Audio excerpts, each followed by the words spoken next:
سلام، اردوان قیاسی هستم از آکادمی ساروج. خوش اومدیم به قسمت نهم آموزش نرم افزار راینو 7. تو این هفته قراره که با هم دیگه یاد بگیریم چجوری فایل ها رو به نرم افزارمون اضافه بکنیم و اونها رو ایمپورت بکنیم و چجوری از نرم افزارمون خروجی یا اکسپورت بگیریم. همینطور یاد میگیریم که چجوری میتونیم از صفحه پرینت از خود نرم افزارمون یه خروجی دلخواهمون رو داشته باشیم تا با این آموزش این هفته کم کم آماده بشیم که از هفته‌های آینده بریم سراغ استارت پروژه راینومون و در انتهای دوره ما یک پروژه رو توی راینو مدل کرده باشیم. اگر ویدیو ما براتون مفید بوده خیلی خوشحال میشیم که اون رو لایکش بکنید و اگر واقعا اینطوری فکر میکنید اون رو سیو بکنید تا در وقت مناسب‌تر بتونید اون رو دوباره ببینید. اگر سوالی راجع به نرم افزار براتون پیش اومد حتما کامنت بذارید و اگر از پلتفرم یوتیوب ویدیو رو دنبال میکنید خیلی خوشحال میشیم که اونجا هم چنل ما رو سابسکرایب بکنید، زنگوله نوتیفیکیشن هم حتما بزنید تا به محض آپلود ویدیوی جدید خبرش براتون بیاد. بریم سراغ آموزش.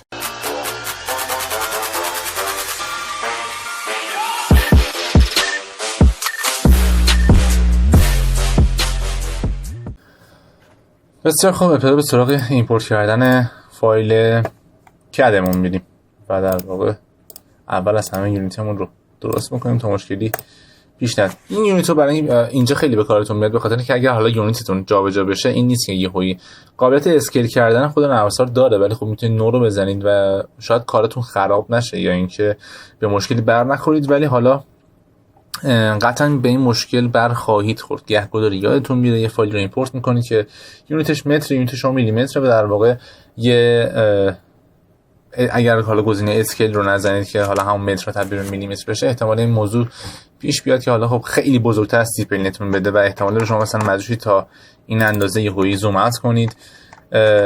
این مشکل کجا پیش میاد؟ قرار بزنید که حالا این بحث ایمپورت رو شروع بکنیم.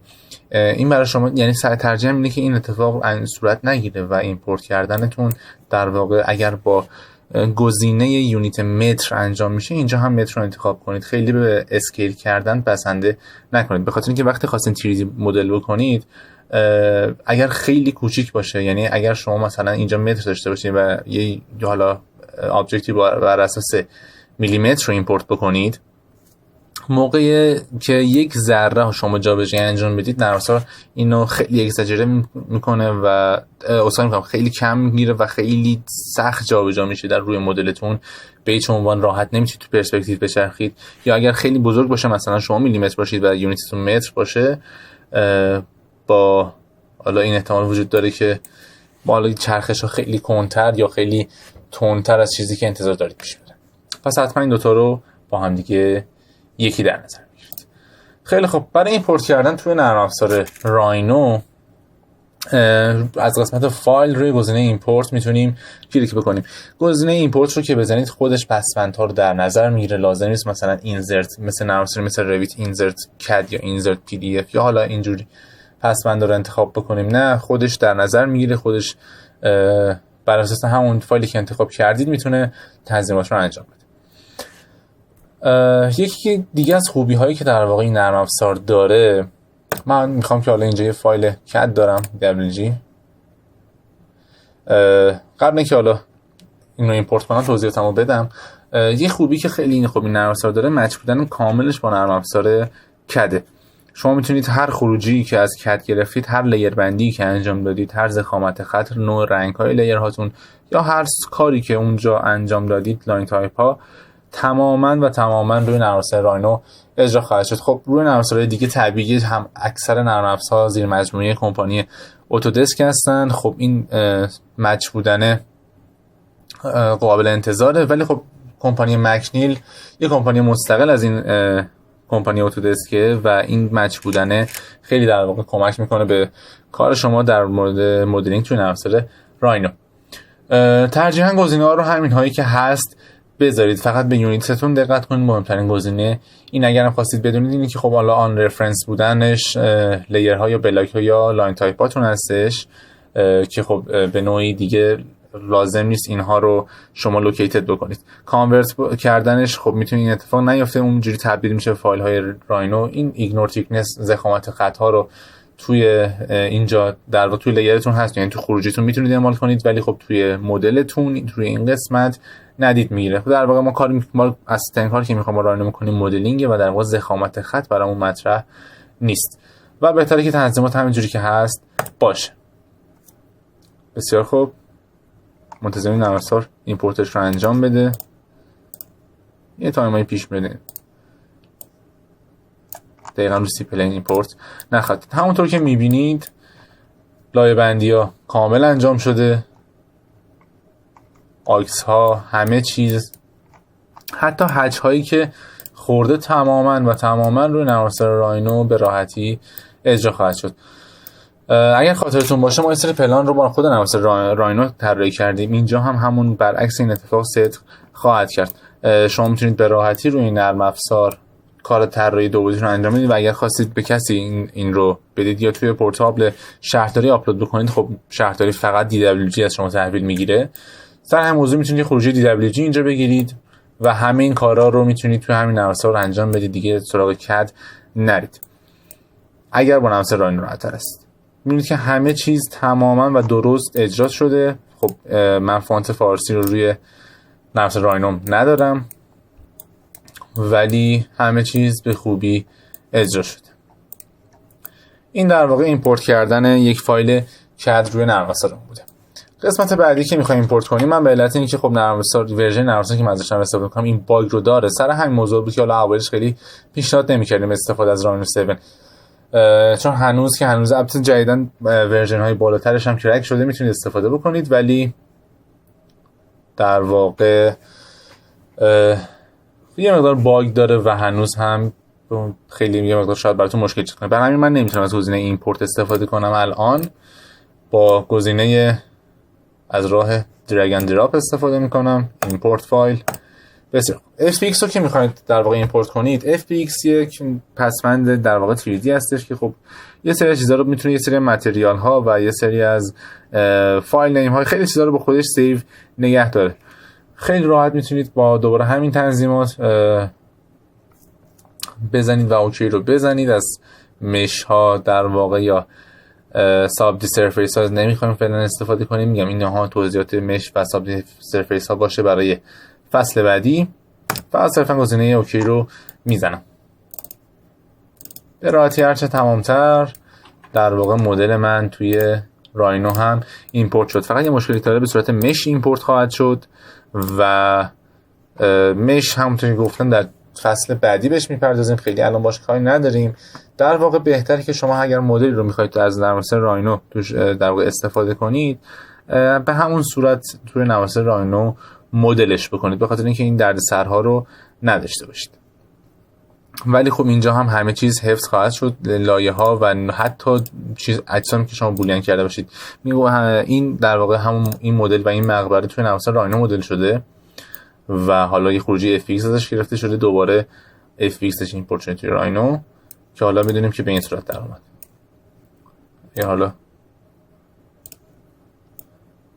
میبینید که حالا اینها در واقع متریال کاملا متریال پلاستره و این متریال هم دقیقا همه چیز رو من خودم توی راینو بهش اضافه کردم و حالا توی نرم افزار مثل لومیا خواستم ازش رندر بگیرم.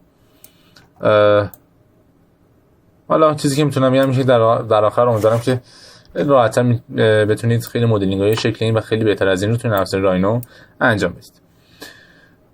بریم سراغ خروجی گرفتن از نرم افزار. خروجی گرفتن از نرم افزار دقیقاً همین بحث ایمپورت کردن رو اگر رعایت بکنید، خروجی گرفتن هم دقیقاً برعکس همین اتفاق با بزرگ زدن دکمه ایکسپورت سلکتد. من اگر کنترل زد رو بزنم بتونم اکسپورت اینجا بگیرم. نرم افزار راینو همه خروجی ها رو تقریباً به شما میده. خروجی با راینو ورژن های قبلی، خروجی 3ds Max رو بهتون میده و با خروجی اسکچاپ رو مستقیما بهتون میده و حالا تنها چیزی که فکر کنم نمیده همون آرویتی که اونو واقعا هیچ نرم افزاری فکر نکنم بتونه به این راحتی بهتون این خروجی رو بده به جز خود رویت. وگرنه همه خروجی ها رو تقریبا داره. خود شخص بنده پیشنهادم اینه که از موشن بیلدر یا FBX استفاده بکنید، به خاطر اینکه FBX علیرغم اینکه حجم کمتری داره کیفیت قابل قبولی هم داره، همه چیز رو هم خودش تقریبا سیو خواهد کرد. DAE میتونید استفاده بکنید، در واقع پسوند بسیار بسیار با کیفیتیه، ولی خب حجم فایلتون خیلی میره بالاتر. اینو باید در نظر بگیرید که حجم فایلی که شاید اینجا با 50-60 مگ تموم بشه، اونور نزدیک نیم گیگ یا بیشتر براتون حجم بگیره. نرم افزار راینو خروجی جالب دیگه که میده، خروجی کد رو میده و در واقع همه این، همونطور که گفتم، همه اینها اینجا ست میکنه. هر کاری که تو راینو انجام بدید توی کد هم اتفاق خواهد افتاد. حتی ادوب ایلاستریتور هم شما میتونید استفاده بکنید و خیلی از کاراتون رو روی راینو انجام بدید. حتی از راینو به جای مدلینگ برای به عنوان دیزاین یا خیلی چیز دیگه هم استفاده بکنید. اگر از نرم افزارهای آنریل انجین میخواین استفاده کنید، اون هم خروجی دایرکت ایکس و خروجی خاص خودش رو هم داره و هر چی خروجی که بخواید اینجا میتونید اکسپورت بگیرید. قسمت دیگه‌ای که قرار بریم سراغش قسمت ایمپورته، قسمت پرینته. برای پرینت کردن در واقع پرینت به شما یک خروجی تصویری خواهد داد که اینجا میتونید نوعش رو انتخاب بکنید. اینجا اگر گزینه ایمیج رو انتخاب کنید، وقتی پرینت رو بزنید میتونید بین JPEG، PNG بودن یا BMP بودن یا حالا هر چیز دیگه انتخاب بکنید و یا روی حالا خود راینو PDF یا PDF هایی که برنامه PDF که روی سیستمتون نصب هستش. ضخامت ها رو براتون مشخص میکنه، در واقع طول و عرض براتون اینجا مشخص میشه. رزولوشن تصویرتون رو میتونید اینجا مشخص بکنید و حالا اینکه پیکسلاتون بر اینچ باشه یا بر سانتی متر که توی نرم افزار فتوشاپ این حالا بیشتر به کارتون میاد. اوتپوت کالرتون رو میتونید روی بلک اند وایت تنظیم کنید. اگر حالا من تب در واقع همون پرینت تب درست رو انتخاب بکنم، اینجا میتونید خیلی راحت‌تر ببینید. همچنین تبی رو انتخاب بکنم. خب این که بلک اند وایت دیسپلی کالر و پرینت کالر هستش که حالا میتونید انتخاب بکنید نوع رنگش رو. قسمت بعدی که میخوایم راجع بهش صحبت بکنیم قسمت ویون اوتپوت اسکیل هستش. در واقع شما میتونید نوع دیدی که میخواید رو انتخاب بکنید. ویو پورتتون میشه همون چیزی که میبینید و ویندوز چیزی که خودتون ست خواهید کرد.